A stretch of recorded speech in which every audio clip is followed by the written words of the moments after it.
Hey everyone, Thyworm here. It's been a while since the last Epoch devs enlightened us with more interesting plans that absolutely everyone agreed with. The trade debacle is a few months ago after all, so they must have thought, let's introduce an MTX shop, see what the community thinks. And oh boy, they have some thoughts. This is easy content I won't pass up on, and in this video I'll give you the main issues regarding this MTX shop. It is good to preface a few things. First of all, this is a purely cosmetic MTX shop. There is no pay to win of any kind. And second, I think it's also fair to say that most people understand that you can't support an ARPG for a longer period of time without having additional funds beyond the $35 box price of last Epoch. The issue therefore isn't the MTX shop itself, it is the implementation of the MTX shop.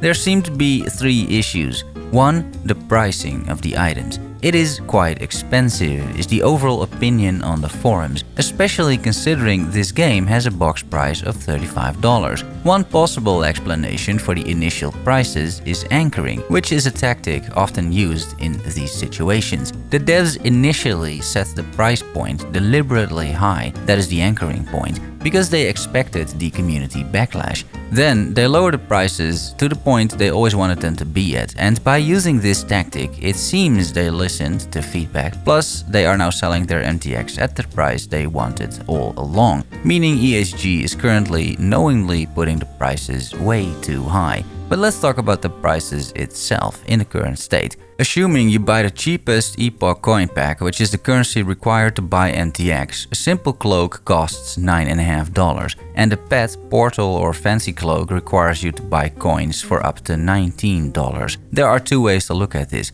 Either you look at the price of the coin pack, which I did to determine the price of the MTX, or you look at the relative value of coins and then you see how much an MTX actually costs. The latter is much more difficult to do because the coin packs don't offer the same value. The more I pay for a pack, the more bonus coins I get, muddying the waters of actual MTX prices considerably. If I look at the same simple cloak after buying a $50 Epoch coin pack, which gives me 755 points, I now need to divide 755 coins by 50, which is roughly 15. That means $1 is 15 coins. And then the simple cloak, 95 coins, costs $6.33 and not $9.50.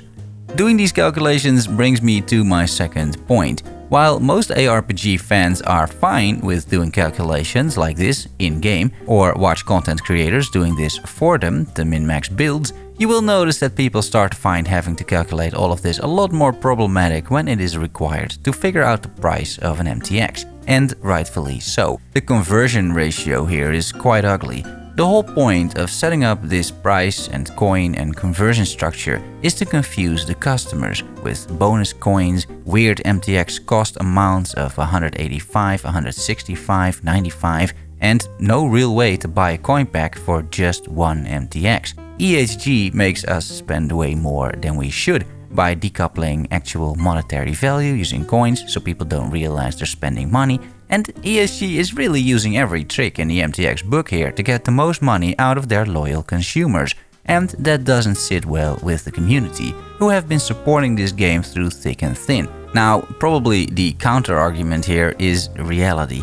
I hate to break it to you, but by now there must be so much data available on MTX shops. Not in the least because Tencent has so many of these games and they own part of EHG. Plus, they will be the main beneficiary, of course, of this MTX store. While Judd said that Tencent would never impact game development and design in any way, which is probably true, you can bet your ass they were involved in setting up this pricing and coin and conversion structure. It honestly would make no sense if Tencent wasn't. I don't think I'm being paranoid here. Still, while these are scummy, predatory practices, they also simply work. Meaning this ultimately just comes down to how much money they want to make from MTX purchases. And the answer is all the money, the most money possible, using pretty bad consumer-unfriendly tactics. But that is apparently the way they went, and there's no way that EHG is not realizing what they're doing over here. They are fully aware, they must be. They're using every trick in the book after all. You think that's a coincidence? Of course not. It's just unfortunate that for them, More and more consumers have been reading the same book, and now they know they're getting milked for money. The last trick in the book people really didn't like is the FOMO tactic, fear of missing out. You see, the cosmetics will only be purchasable for one season, which will likely last around 3 to 4 months. After that, they're gone, incentivizing the consumers once more to spend the most money possible in that given time frame. There's really not much else to say about this, let's be honest, this FOMO thing. So let me finish the video with some thoughts of my own. In my opinion, this makes ESG look pretty bad, and it feeds into the narrative of them being disconnected from the community and them being under the influence of Tencent. It just doesn't sit well that they try to be these transparent devs on the one hand, are very honest about game development, and on the other hand use every tactic available to milk those same people they're being honest towards for every last penny. Sure, it's optional, these cosmetics, but when I purchase cosmetics, which I often do, I want to feel respected as a consumer, as a customer.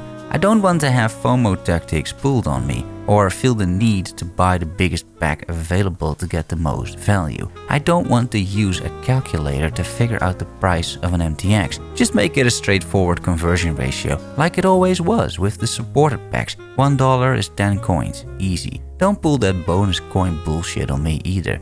Once that's done, I don't mind the actual prices itself too much, honestly. I'm sure there will be sales, and I'm fine paying like 10 to 15 bucks for a skill MTX if it's something I'll be using on plenty of characters. I also think the prices may come down because of anchoring, but I may be wrong there. I think it's a pretty big L for ESG overall. Curious to hear your thoughts in the comments. Hopefully next time we'll have some better news regarding last epoch. Thanks for watching and making it to the end. Love you all, see you soon, bye bye.